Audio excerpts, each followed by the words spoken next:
Topic में कि हैदराबाद का इंटीग्रेशन कैसे हुआ था, हैदराबाद इंडिया के साथ कैसे आया था। इस टॉपिक में हम पढ़ने वाले कि मणिपुर इंडिया के साथ कैसे मर्ज हुआ था। ठीक है। Maharaja of Manipur Bodhchandra Singh sign the instrument of accession with Indian government. अब हमने पढ़ा था हैदराबाद में कौन था, निज़ाम था, मीर उस्मान अली। यहाँ पे कौन था, यहाँ के रूलर का नाम था बोधचंद्र सिंह। क्या नाम था, बोधचंद्र सिंह। ये नेम्स है ना जो बहुत इंपॉर्टेंट है, तो इनको याद करना सबसे ज़्यादा ज़रूरी है। ये मैं अंडरलाइन कर रही हूँ इसे। तो बोधचंद्र सिंह जी थे जो, उन्होंने क्या किया, instrument of accession. Instrument of accession बताया था क्या, इंस्ट्रूमेंट ऑफ एसेशन वो एग्रीमेंट था जिसपे कोई भी प्रिंसली स्टेट का रूलर साइन करके इंडिया के साथ मर्ज होने के लिए अपनी मंजूरी देता था। ठीक है।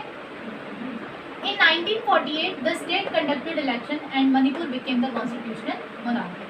अब क्या हुआ 1948 में, 47 में आज़ादी मिली, 48 में क्या किया, the state conducted election. Manipur जो था वहाँ का वो उस स्टेट ने इलेक्शन कंडक्ट करवा लिए। क्या करवा लिए, इलेक्शन कंडक्ट करवा लिए।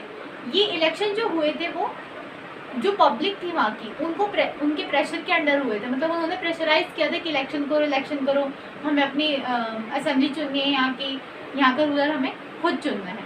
तो उन्होंने क्या किया, इलेक्शन करवा लिए। इन इलेक्शन के बाद क्या हुआ, जो हमारा मणिपुर था वो कॉन्स्टिट्यूशनल मोनार्की बन गया।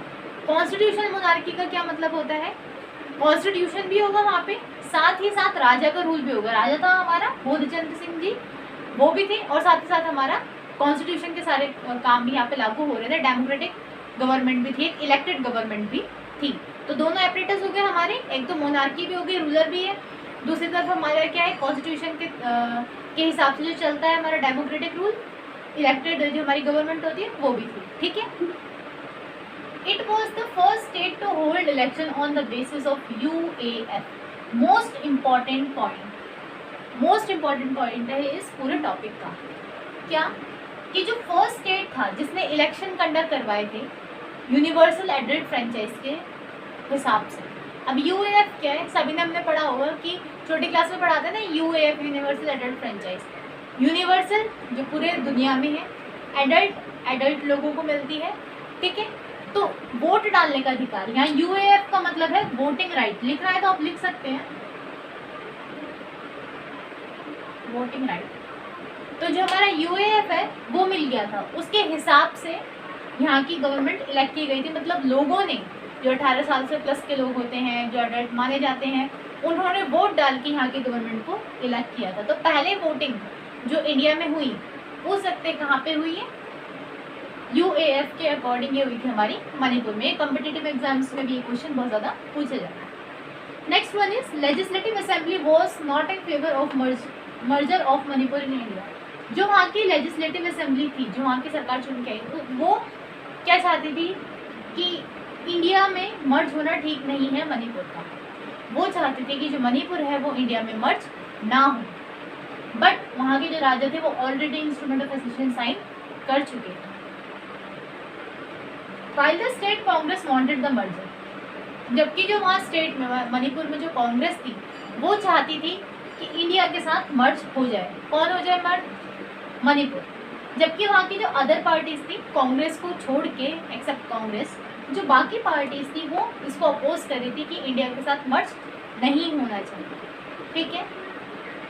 Government of India pressurise the Maharaja and without consulting legislative assembly in September 1949 Maharaja sign the merger agreement. बिना लेजिस्लेटिव असेंबली से बात किए हुए, बिना उनसे सलाह मशवरा किए हुए, जो महाराजा है उन्होंने सितंबर 1949 में इंस्ट्रूमेंट ऑफ एसेशन या फिर मर्जर एग्रीमेंट भी कहा जाता है जिसे, उसको साइन कर दिया। ठीक है। This caused a lot of anger and resentment in Manipur. इसी की वजह से मणिपुर के लोगों में, वहाँ की जो लेजिस्लेटिव असेंबली है उनमें इतना ज़्यादा गुस्सा था इस बात को लेके कि उन्होंने पूछा भी नहीं, जांचा भी नहीं, और सीधा साइन कर दिया और मणिपुर को इंडिया के हवाले कर दिया, उसमें मर्ज कर दिया। तो यही एंगर आज भी देखने को मिलता है हमारे ईस्ट के जो कंट्री स्टेट्स हैं उनमें। तो ये इसके साथ हमारा ये टॉपिक कंप्लीट होता है। इसमें मोस्ट इम्पॉर्टेंट है राजा का नाम, जो रूलर थे उनका नाम। Second one is first UF जो कंडक्ट हुआ, यूएफ के बेसिस पे जो इलेक्शन कंडक्ट हुए थे वो मणिपुर में हुए थे, ठीक है। कब इन्होंने मर्जर एग्रीमेंट साइन किया? सितंबर 1949 में। ये भी बहुत इंपॉर्टेंट है, अगर किसी को स्क्रीनशॉट लेना है तो ले सकते। तो यहाँ पे टॉपिक कंप्लीट होता है, move to the next. So our next topic is reorganisation of the states. ये हमारा सेकेंड लास्ट टॉपिक है। अभी तक हमने पढ़ लिया कि किस तरह से हैदराबाद को इंटीग्रेट किया, किस तरह से मणिपुर को इंटीग्रेट किया, और बाकी जो हमारे जहाँ जहाँ प्रॉब्लम्स आ रही थी उनको इंटीग्रेशन का, उन प्रिंसली स्टेट का इंटीग्रेशन का काम किया गया। नाउ हमारा टॉपिक है रीऑर्गेनाइजेशन ऑफ द स्टेट्स। मतलब अब जो बाउंड्री बनाई गई, जो बाउंड्री बनाई थी, सिर्फ कंट्रीज़ की बाउंड्री बनाना एक काम नहीं था। उसके बाद उन्हें कहाँ की बाउंड्रीज बनानी थी, जो हमारे अंदर के स्टेट्स थे, इंडिया के अंदर जो स्टेट्स आए थे अब उनकी भी बाउंड्रीज ड्रॉ करनी थी।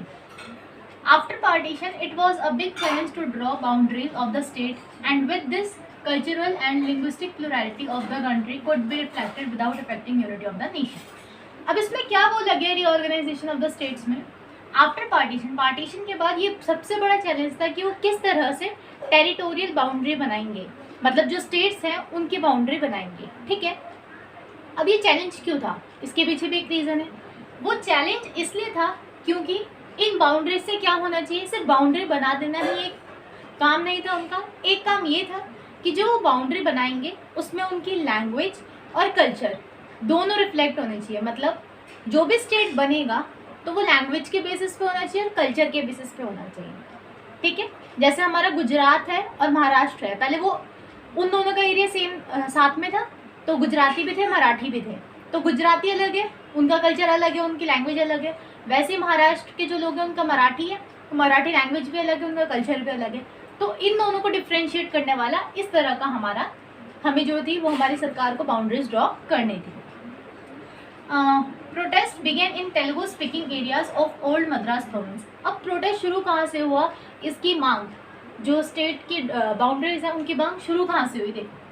Protest began in Telugu speaking area. Telugu speaking area वहाँ पे कहाँ से शुरू हुई? तेलुगु स्पीकिंग एरिया से, जहाँ पे तेलुगु बोली जाती थी। कहाँ बोली जाती थी पहले के? मद्रास प्रोविंस में। आज का जो तमिलनाडु है, पार्ट्स ऑफ थोड़ा एरिया हमारा आंध्र प्रदेश का, कर्नाटका का और केरला का। कर्नाटका, केरला, आंध्र प्रदेश और तमिलनाडु, इनका ये जो एरिया है इस पूरे को मिलाकर उस टाइम मद्रास प्रोविंस कहा जाता था। मद्रास प्रोविंस, से याद रखना, मद्रास प्रोविंस कहा जाता था उसे, ठीक है। The Vishal Andhra movement demanded that the Telugu speaking area should be separated from the Madras province of which they were part to be made into separate Andhra province. अब यहाँ के लोगों ने क्या बोला? एक मूवमेंट शुरू किया इन्होंने जिसका नाम था विशाल आंध्रा मूवमेंट। अब ये विशाल आंध्रा क्यों बोला गया? जो आंध्र प्रदेश बना है आज, उसी के नाम पे इस मूवमेंट का नाम पड़ा विशाल आंध्रा, कि हमें एक अलग से स्टेट चाहिए जिसका नाम होगा आंध्र प्रदेश, ठीक है। Demanded that Telugu speaking area should be separated. उन्होंने कहा कि मद्रास प्रोविंस के अंदर से तेलुगु स्पीकिंग एरिया को अलग निकाल दो, ठीक है। उनका कहना था कि तेलुगु स्पीकिंग को अलग निकाल दो और तमिल स्पीकिंग को अलग निकाल दो, तो तेलुगु स्पीकिंग का क्या बन जाएगा? आंध्र प्रदेश बन जाएगा उनका, ठीक है। Of which they were the part to be made into separate Andhra province. और उन्होंने कहा कि इस मद्रास प्रोविंस को तोड़ो, इसमें से तेलुगु स्पीकिंग वाले एरिया को अलग निकालो और उसे क्या बना दो? आंध्र प्रोविंस बना दो, ओके। मद्रास प्रोविंस है पूरा, उसमें से तेलुगु स्पीकिंग वाले लोगों को हटा दिया, एरिया को हटा दिया और उसे किस में कन्वर्ट कर दिया? आंध्र प्रोविंस में। Next, Potti Sriramulu, a Congress leader and veteran Gandhi went on indefinite fast that led to his death after 56 days. अब क्या हुआ? एक बहुत ही नामी लीडर थे उस टाइम के, पोटी श्रीरामुलु, ठीक है। वो एक कांग्रेस के लीडर थे और उन्हें वेटरन गांधी भी कहा जाता था। उन्होंने अनशन कर दिया। क्या कर दिया? अनशन कर दिया, भूख हड़ताल पे बैठ गए उन्होंने। और उनकी भूख हड़ताल कब तक चली? 56 डेज तक चली। उसके बाद उनकी डेथ हो गई। उन्होंने रोकी नहीं थी, उनकी डेथ हो गई। अब उनकी डेथ हुई तो वहाँ के जो लोग थे उन्होंने आंध्र प्रदेश बनाने के लिए, ये विशाल आंध्र मूवमेंट के सपोर्ट में उन्होंने मेंशन किया था, ठीक है। तो जब उनकी डेथ हुई तो वहाँ के जो पीपल थे, this led to the outrage of the people anger there. वहाँ पे लोगों के गुस्से का आउटरेज हो गया। क्या हुआ? वहाँ पे के जो लोग थे वो बहुत ज़्यादा वायलेशन करने लग गए। उन्होंने क्या किया? उस मूवमेंट को, अब ये मूवमेंट वायलेट हो गया था, ठीक है, बहुत ज़्यादा इसमें हाथापाई है, कॉन्फ्लिक्ट, ये सब क्रिएट होने लग गया था, ठीक है, और दंगे करने लग गए थे, राइट्स होने लग गए थे। फाइनली पीएम अनाउंस, तो इसी को ख़त्म करने के लिए, इस पूरे मूवमेंट को ख़त्म करने के लिए PM announce formation of separate Andhra in December 1952। जो हमारे उस टाइम के पीएम थे, प्राइम मिनिस्टर थे पंडित जवाहरलाल नेहरू जी, उन्होंने क्या किया, सेपरेट आंध्र प्रोविंस बना दिया। कब बनाया? दिसंबर 1952 में। तो ये था हमारा टॉपिक, यहाँ कंप्लीट होता है। Move to the next topic, वो हमारा लास्ट टॉपिक होने वाला है, रीऑर्गेनाइजेशन कमीशन। सो हमारा लास्ट टॉपिक है स्टेट रीऑर्गेनाइजेशन कमीशन। अब जो स्टेट रीऑर्गेनाइज किए गए थे, उनके न्यू बाउंड्रीज ड्रॉ की गई थी, वो इस कमीशन ने ड्रॉ की थी। तो जो हमारा फर्स्ट स्टेट था, जो लिंग्विस्टिक बेसिस पे जिसकी बाउंड्रीज ड्रॉ की गई थी, वो था हमारा आंध्र प्रदेश, ठीक है, आंध्र प्रोविंस था हमारा। तो अब जब जैसे फॉर एग्जांपल क्लास है, क्लास में अगर एक बच्चे को प्रिविलेज मिलेगा तो सारे ही कहेंगे कि हमें भी। ऐसे ही क्या हुआ था, सरकार के साथ भी हुआ। जब आंध्र प्रोविंस को क्या किया, उन्होंने अलग कर दिया, सेपरेट कर दिया मद्रास से, तो सारे ही स्टेट बोलने लग गए, डिमांड करने लग गए कि हमें भी क्या करना है, लिंग्विस्टिक बेसिस पे, कल्चरल बेसिस पे अपने स्टेट्स को डिवाइड करवाना है या अपने अलग रीजन स्टेट्स बनाने हैं। तो क्या हुआ था, उसके लिए स्टेट रीऑर्गेनाइजेशन कमीशन बनानी पड़ी सरकार को। वो किस तरह था, अब हम देखने वाले हैं।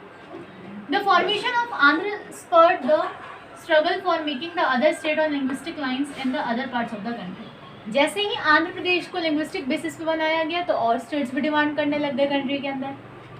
The government of India appointed a state reorganisation commission in 1953 to look redrawing of the state boundaries. अब क्या किया गवर्नमेंट ऑफ इंडिया ने, अब इतने सारे स्टेट थे, हर किसी को लिंग्विस्टिक बेसिस पे बनाना था, तो गवर्नमेंट कब तक ये काम करती रहती। उसी टाइम हम आज़ाद भी हुए थे, तो कंट्री को भी चलाना था और भी चीज़ें मैनेज करनी थी। तो गवर्नमेंट ने क्या किया, उन्होंने डिसीजन लिया, उन्होंने एक हल निकाला इसका, कि उन्होंने कहा हम स्टेट रीऑर्गेनाइजेशन कमीशन बना देते हैं, जो सिर्फ इसी पर ध्यान देगी और इसी का काम सारा ये कमीशन करेगी। तो उन्होंने 1953 में स्टेट रीऑर्गेनाइजेशन कमीशन बनाई। इस कमीशन का काम क्या था, to look redrawing of state boundaries. अब क्या करें, दोबारा से स्टेट की बाउंड्रीज बनाए और उनको देखें किस तरह से बननी चाहिए।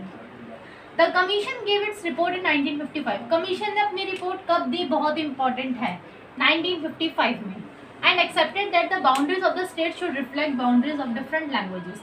और उन्होंने ये बात भी मानी कि जो स्टेट्स हैं वो लैंग्वेजेस के बेसिस पे ही बनने चाहिए। मतलब जो स्टेट बनेगा उसमें उसकी लैंग्वेज कहीं ना कहीं दिखनी चाहिए कि लैंग्वेज की वजह से हमने इसे अलग किया है, सेपरेट किया है, इस बेसिस पे हमने उसे बनाया है। तो लैंग्वेज एक एस्पेक्ट होना चाहिए उसका। On basis of this recommendation state reorganisation act was pass in 1956। अब ये रिकमेंडेशन कब आई, 1955 में, ठीक है। इसी रिकमेंडेशन के बेसिस पे 1956 में नेक्स्ट ईयर क्या किया, स्टेट रीऑर्गेनाइजेशन एक्ट पास कर दिया गया। स्टेट रीऑर्गेनाइजेशन एक्ट कब पास किया गया, 1956 में। 14 state and 6 UTs formed on the basis of this report. अब ये जो पूरी रिपोर्ट आई थी इसके बेसिस पे 14 स्टेट्स और 6 यूटीज बने थे। बहुत इंपॉर्टेंट है, 1 मार्क्स में ज़रूर पूछा जाता है, ठीक है। तो कितने स्टेट बने थे, 14 states and 6 UTs. Chairman of this commission was Fazal Ali. इस कमीशन के जो चेयरमैन थे, जो हेड थे, जो सब कुछ कोऑर्डिनेट करते थे, वो कौन थे, हमारे फजल अली। तो यहाँ पे हमारे चैप्टर कंप्लीट होता है।